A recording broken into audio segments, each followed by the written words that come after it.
Hello नमस्कार good morning. आप सभी का स्वागत है आपके अपने यूट्यूब चैनल अपना क्लासेस में। अपना क्लासेस के ऑनलाइन प्लेटफॉर्म पर आप सभी का दिल खोल के स्वागत है। साथियों, आज की इस वीडियो में हम लोग चर्चा करने वाले हैं बिहार बोर्ड कक्षा 10वीं के सोशल साइंस के ऑब्जेक्टिव प्रश्न। ये सभी प्रश्न ऑब्जेक्टिव प्रश्न रहेंगे। अभी मैं टारगेट का ऑब्जेक्टिव मॉडल पेपर चला रहा हूँ, जिससे आपका बहुत ही अच्छा रिवीजन हो जाएगा, क्योंकि एक मॉडल सेट में 100 प्रश्न है। इसमें कुल 5 सेट है, तो कुल 500 ऑब्जेक्टिव प्रश्न हो जाएंगे। मैं आपसे वादा करता हूं कि 500 ऑब्जेक्टिव प्रश्न में से आपको एक भी प्रश्न बाहर नहीं जाएगा। आपको अच्छी तरह से इसे पढ़ना है, क्योंकि बिहार बोर्ड कक्षा 10वीं के परीक्षा में 50% ऑब्जेक्टिव प्रश्न पूछे जाते हैं। तो आपको ऑब्जेक्टिव प्रश्न को इग्नोर नहीं करना है। अगर आप अच्छे मार्क्स उठाना चाहते हैं तो ऑब्जेक्टिव प्रश्न को आपको अच्छी तरह से पढ़ना होगा, अच्छे से कमांड करना पड़ेगा, क्योंकि 50% ऑब्जेक्टिव पूछा जाता है। अगर 50 में से अब 40 भी क्वेश्चन आप सही कर देते हैं तो आप अच्छे मार्क्स उठा सकते हैं। ऑब्जेक्टिव में अगर 40 मार्क्स सही हो जाता है तो सब्जेक्टिव से अगर 20-30 नंबर भी उठा लेते हैं तो 70-80 नंबर एक विषय में आप उठा सकते हैं। लेकिन इसके लिए आपको मेहनत करने की ज़रूरत है। मैं रोज़ एक वीडियो डालता हूं, जिसमें प्रत्येक विषय का ऑब्जेक्टिव प्रश्न रहता है। तो प्रत्येक दिन मैं एक वीडियो डालता हूं हर विषय का ऑब्जेक्टिव प्रश्न। तो आपको इसको अच्छी तरह से पढ़ना है और नोट करते हुए चलना है, अगर आप अच्छे नंबर उठाना चाहते हैं। क्योंकि हर कोई तो टॉप नहीं कर सकता, लेकिन आप एक अच्छे मार्क्स ज़रूर उठा सकते हैं। तो अच्छे मार्क्स उठाने के लिए आपको पढ़ना पड़ेगा। तो चलिए इस वीडियो को शुरू करते हैं। हाँ, वीडियो शुरू करने से पहले अगर आप चैनल पर नए हैं तो आप सभी से हाथ जोड़ के निवेदन है कि आप प्लीज़ चैनल को सब्सक्राइब कर दीजिएगा और वीडियो को लाइक कर दीजिएगा। चलिए इस वीडियो को शुरू करते हैं। साथियों, आपको दिख रहा होगा कि यह बिहार बोर्ड का टारगेट का मॉडल पेपर है। तो मैं टारगेट का मॉडल पेपर से ऑब्जेक्टिव प्रश्न आपको कराने वाला हूं। एक सेट में कुल 100 प्रश्न है। इसमें कुल पाँच सेट है, तो कुल 500 ऑब्जेक्टिव प्रश्न हो जाएंगे। अगर 500 आप पढ़ लेते हैं तो आपका 50 नंबर कहीं नहीं जाएगा। तो आपको इसके लिए मेहनत करना पड़ेगा और रोज़ हमारे साथ जुड़ना पड़ेगा। तो ये टारगेट का मॉडल पेपर है और आज मैं आपको सोशल साइंस का ऑब्जेक्टिव प्रश्न कराने वाला हूं। तो चलिए इस वीडियो को शुरू करते हैं और बढ़ते आगे की ओर। इसे मैं थोड़ा बड़ा कर लेता हूं, जिससे आपको दिखाई देगा।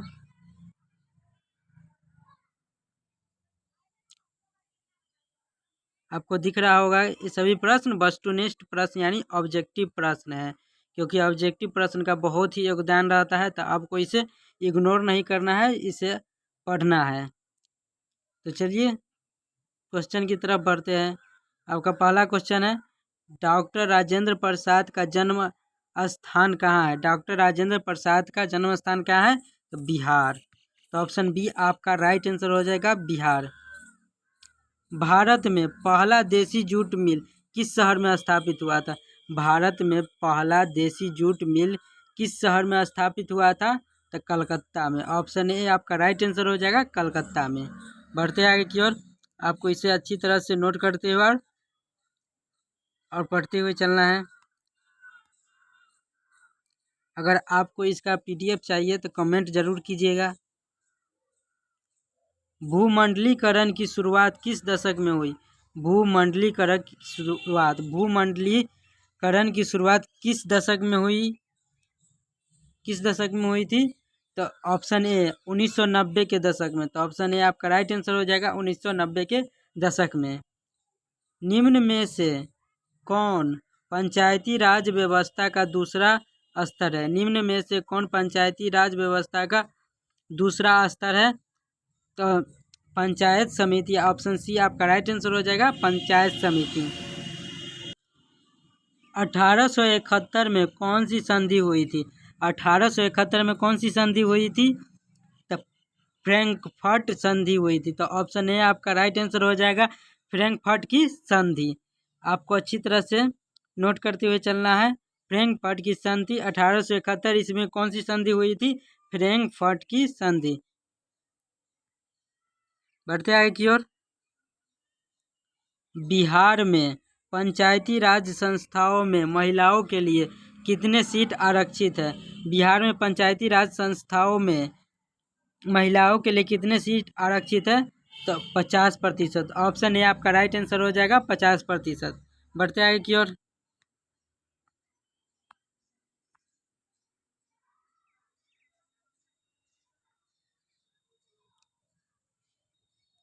निम्न तलीय जल जमाव वाले क्षेत्र को कहा जाता है। निम्न तलीय जल जमाव वाले क्षेत्र को क्या कहा जाता है? तो वेटलैंड कहा जाता है। तो ऑप्शन ए आपका राइट आंसर हो जाएगा वेटलैंड। निम्न तलीय जल जमाव वाले क्षेत्र को क्या कहा जाता है? वेटलैंड। तो ऑप्शन ए आपका राइट आंसर हो जाएगा वेटलैंड। जर्मनी के एकीकरण का प्रमुख वास्तुकार कौन था? जर्मनी के एकीकरण का प्रमुख वास्तुकार कौन था? तो ऑप्शन डी आपका राइट आंसर हो जाएगा बिस्मार्क। जर्मनी के एकीकरण का प्रमुख वास्तुकार कौन था? तो बिस्मार्क। ऑप्शन डी आपका राइट आंसर हो जाएगा। तूतीकोरिन पतन किस राज्य में स्थित है? तूतीकोरिन पतन किस राज्य में स्थित है? तो आपका राइट आंसर हो जाएगा ऑप्शन सी तमिलनाडु में। तूतीकोरिन पतन किस राज्य में स्थित है? तमिलनाडु में। स्वर्णिम चतुर्भुज योजना महामार्ग इनमें से किस शहर को नहीं जोड़ता है? स्वर्णिम चतुर्भुज योजना महामार्ग इनमें किस शहर को नहीं जोड़ता है? तो गुवाहाटी। ऑप्शन बी आपका राइट आंसर हो जाएगा, गुवाहाटी को नहीं जोड़ता है। बढ़ते आगे की ओर।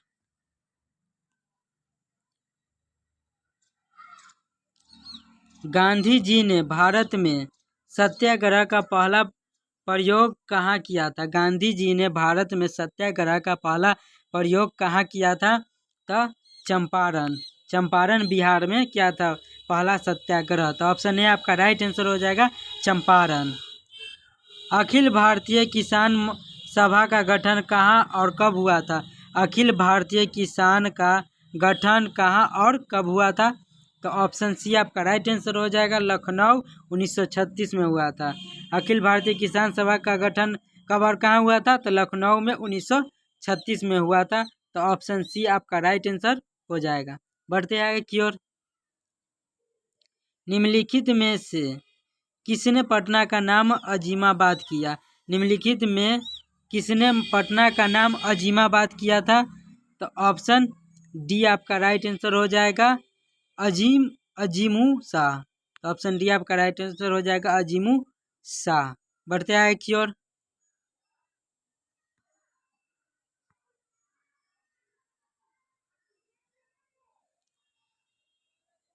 नरोत्तम सिहानुक कहाँ के शासक थे? नरोत्तम सिहानुक कहाँ के शासक थे? तो ऑप्शन सी आपका राइट आंसर हो जाएगा कंबोडिया के। नरोत्तम सिहानुक कहाँ के शासक थे? कंबोडिया के। भारत में न्यूनतम मजदूर कानून किस वर्ष पारित हुआ? भारत में न्यूनतम मजदूर कानून किस वर्ष पारित हुआ था? तो 1948 में। ऑप्शन डी आपका राइट आंसर हो जाएगा 1948 में। बढ़ते आगे की ओर।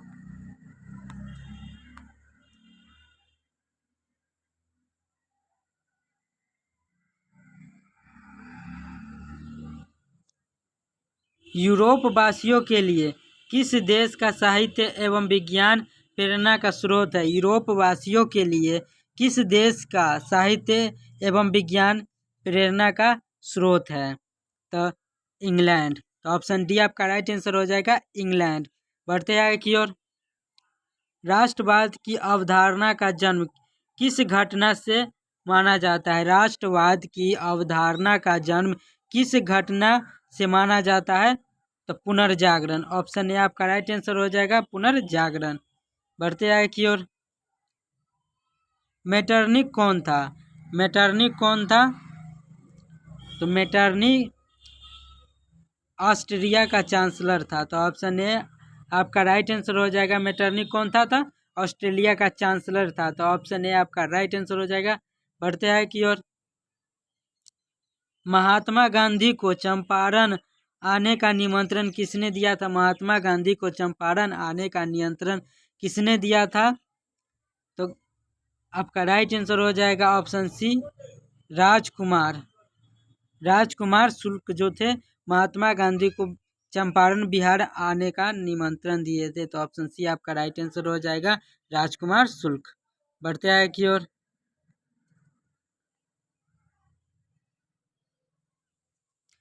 लखनऊ समझौता किस वर्ष हुआ है? लखनऊ समझौता किस वर्ष हुआ था? तो 1916 में। ऑप्शन ए आपका राइट आंसर हो जाएगा, 1916 में लखनऊ समझौता हुआ था। भारत का डाक विभाग कितने जोनों में विभाजित है? भारत का डाक विभाग कितने जोनों में विभाजित है?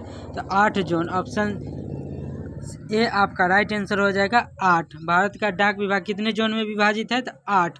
ऑप्शन ए आपका राइट आंसर हो जाएगा। बढ़ते हैं की ओर। 2011 की जनगणना के अनुसार बिहार की साक्षरता दर है। 2011 के जनगणना के अनुसार बिहार की साक्षरता दर है 61.8%। तो ऑप्शन सी आपका राइट आंसर हो जाएगा 61.8%। ऑप्शन सी आपका राइट आंसर हो जाएगा। 2011 की जनगणना के अनुसार बिहार की साक्षरता दर कितनी है? 61.8%। Option C. बढ़ते आगे की ओर। बिहार की पहली रेल लाइन कौन थी? बिहार की पहली रेल लाइन कौन थी? तो East India railway. East India railway. Option B आपका राइट आंसर हो जाएगा, ईस्ट इंडिया रेलवे। बढ़ते आगे की ओर।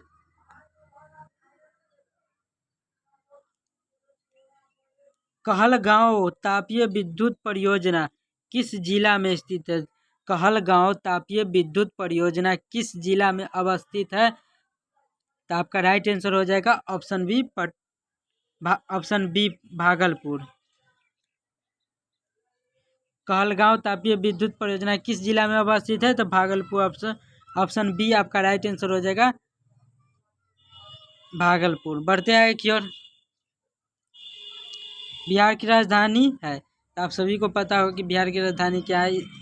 ये बताने वाली बात नहीं है। तो ऑप्शन बी आपका राइट आंसर हो जाएगा, पटना।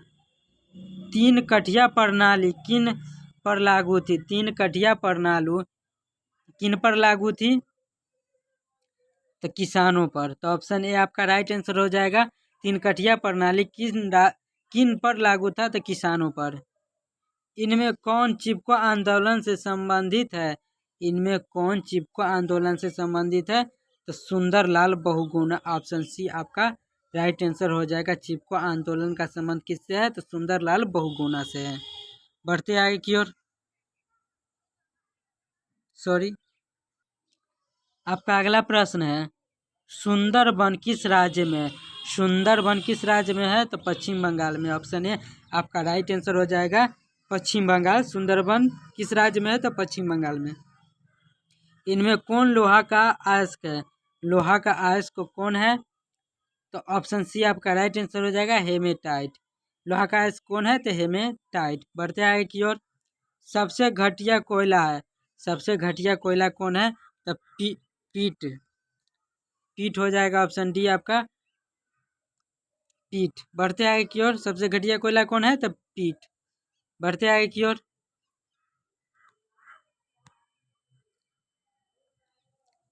निम्नलिखित में किस खनिज के साथ प्राकृतिक गैस पाई जाती है?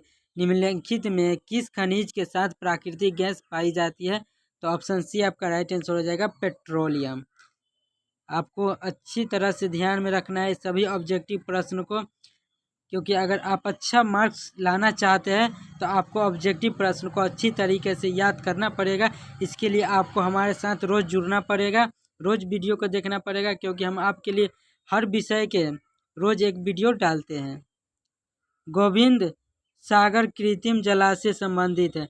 गोविंद सागर कृत्रिम जलाशय संबंधित है तो भाखड़ा नंगल बांध से। तो ऑप्शन सी आपका राइट आंसर हो जाएगा, भाखड़ा नंगल बांध से। गोविंद सागर कृत्रिम जलाशय संबंधित है भाखड़ा नंगल बांध से। तो ऑप्शन सी आपका राइट आंसर हो जाएगा। प्राकृतिक गैस पाई जाती है। प्राकृतिक गैस पाई जाती है कहाँ? तो खनिज तेल के साथ। तो ऑप्शन सी आपका राइट आंसर हो जाएगा, खनिज तेल। बढ़ते हैं की ओर।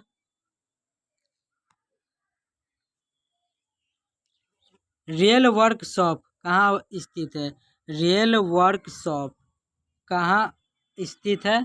तो ऑप्शन ए आपका राइट आंसर हो जाएगा, जमालपुर। रियल वर्कशॉप कहाँ स्थित है? जमालपुर में। पक्की सड़कों की लंबाई की दृष्टि से प्रथम स्थान पर कौन राज्य है? पक्की सड़कों की लंबाई की दृष्टि से प्रथम स्थान पर कौन राज्य है? तो महाराष्ट्र। ऑप्शन बी आपका राइट आंसर हो जाएगा, महाराष्ट्र।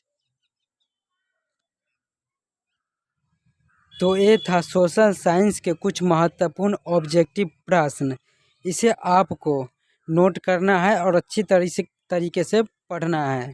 अगर आप अच्छे मार्क्स लाना चाहते हैं तो आपको पढ़ना पड़ेगा और ऑब्जेक्टिव को पढ़ना पड़ेगा, क्योंकि आप ऑब्जेक्टिव को नहीं छोड़ सकते हैं, क्योंकि 50% ऑब्जेक्टिव पूछे जाते हैं बिहार बोर्ड में। तो इसे पढ़ना है अच्छी तरीके से अगर आप अच्छे मार्क्स लाना चाहते हैं, क्योंकि हर कोई तो टॉप नहीं कर सकता है, लेकिन अच्छे मार्क्स ज़रूर आप ला सकते हैं। इसके लिए आपको पढ़ना पड़ेगा।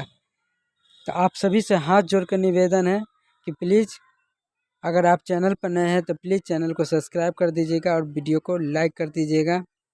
मिलते हैं अगले वीडियो में, तब तक के लिए धन्यवाद। जय हिंद, जय भारत।